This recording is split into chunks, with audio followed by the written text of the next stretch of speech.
Catherine, this your daughter's magazine with her naked on the front. You want to see it? You want to see it here? Here, here, here.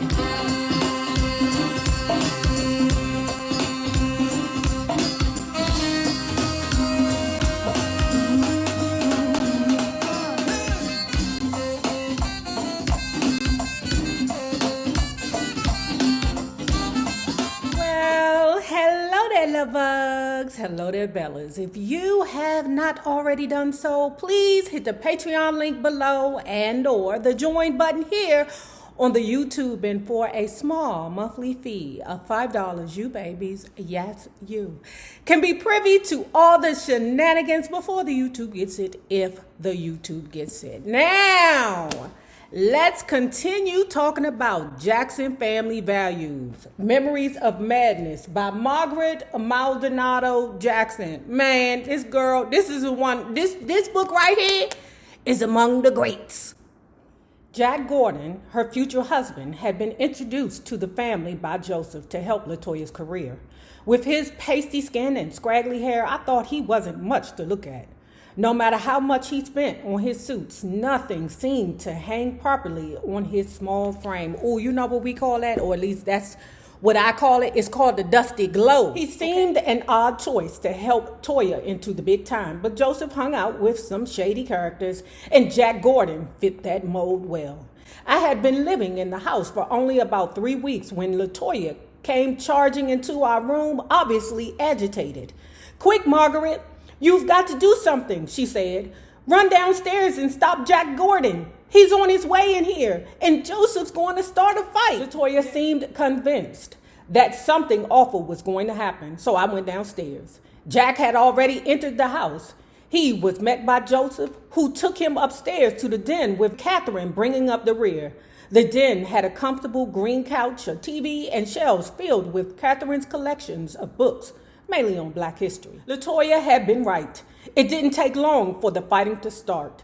I walked past the den to get back to my room and heard Joseph berating Jack, calling him a fool. When I entered my room, Latoya was sitting on the hearth of the fireplace. She was crying. When ain't she crying? "You don't know this family, Peggy," she sobbed.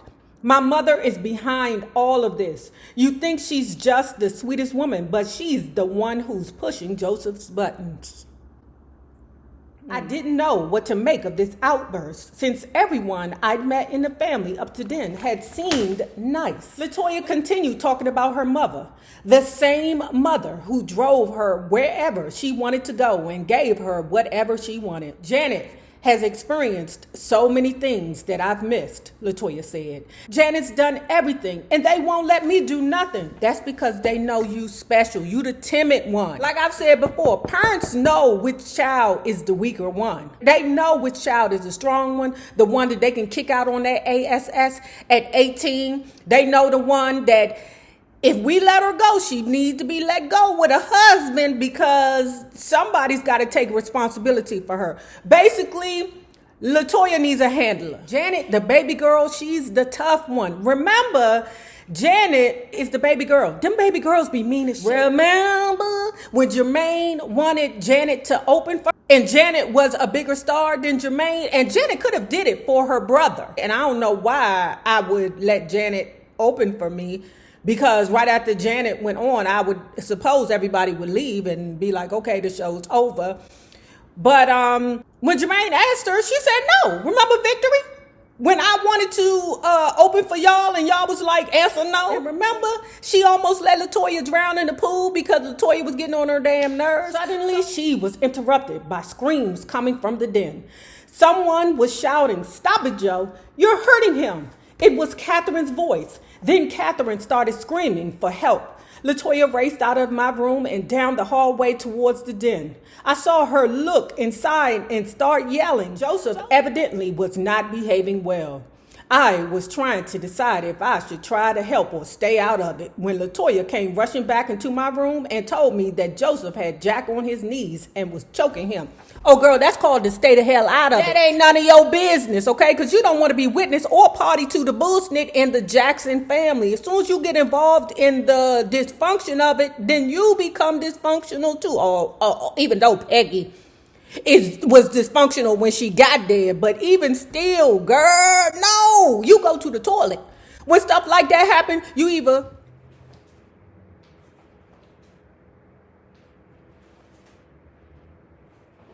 or you go to the damn toilet. Girl, you don't get involved in that. That's how niggas get shot. Trying to break up something. Niggas get shot like that. Females get shot too. Trying to jump into the middle of stuff.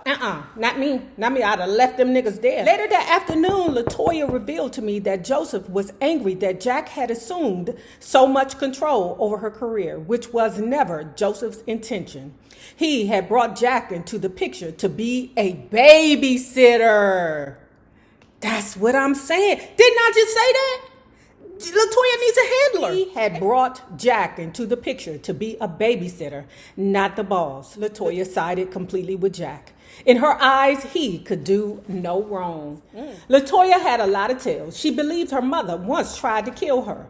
According to Latoya, she went to Catherine and asked for some diuretics before a photo shoot, despite the fact that Latoya's doctor had advised her not to take diuretics. Catherine provided them.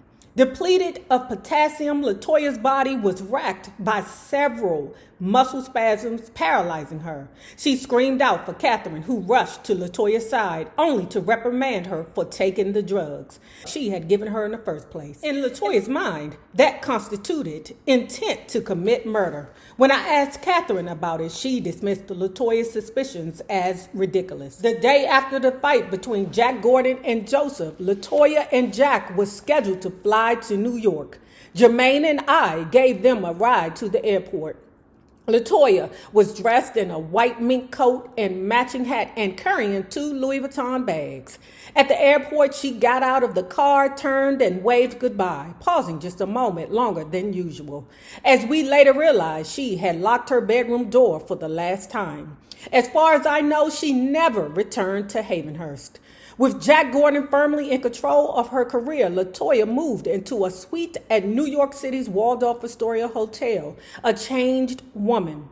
She launched into a solo career and was booked to perform Donald Trump's Taj Mahal in Atlantic City. Jack Gordon phoned Havenhurst with the news and spoke with me about the possibility of Jermaine performing a number with his sister.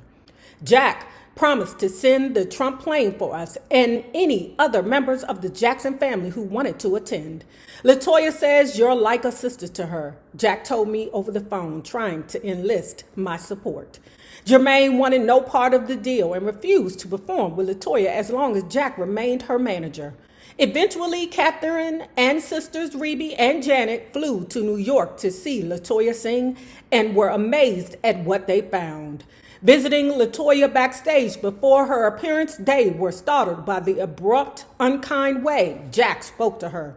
Rebe and Janet begged her to return home. Latoya's answer was a firm no, along with a denial that Jack was mistreating her in any way. In Latoya's book, Latoya said that there was a press conference scheduled, I think it was the day before the concert, and basically Janet and Catherine went upstairs and told her, ain't nobody downstairs, you shouldn't go. Latoya sitting there, nobody's there to see me. What is happening? What is that? One of the people from the press conference came upstairs and said, what the hell are you doing here? Come downstairs, you got a press conference. Now that's according to what Latoya said. That's not mentioned in Peggy's book. You know, Peggy is Margaret, okay? You know, we got to name people in our book club. When we first heard the rumors that Latoya had posed nude for Playboy magazine, it was the subject du jour for a while. The idea, of course, put the Jacksons into shock. Latoya was still the little girl who could do no wrong in her mother's eyes. I would believe it. I would believe it. Let's start at, I see you, Peggy. Use old troublemaking hoe, Peggy. It's going to be other instances where I'm going to talk about the troublemaking hoe nest. that Peggy had. Peggy went on out and she got a copy of the Playboy magazine with Latoya sprawled all over it. Jail. Bring it into the house.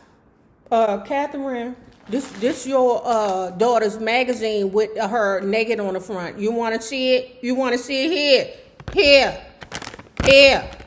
Don't bring that magazine in the house. I don't ever want to see it, Catherine said. That isn't my daughter. She held up her hands to shield her eyes from the magazine cover.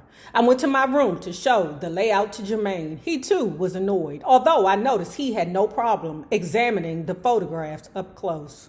In his own fashion, he latched onto Latoya's 15 minutes of fame by agreeing to do an interview on Entertainment Tonight, assuming the position of family spokesperson. He told the national audience he was embarrassed and humiliated and mentioned all the impressionable nieces in the Jackson family.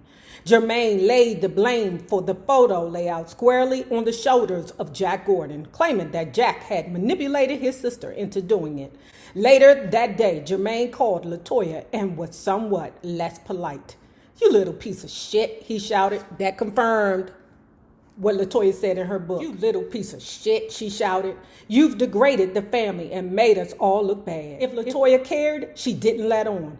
We didn't know it then, but she was writing a book that would embarrass the family far more than her nude photos did. Bullshit the baker.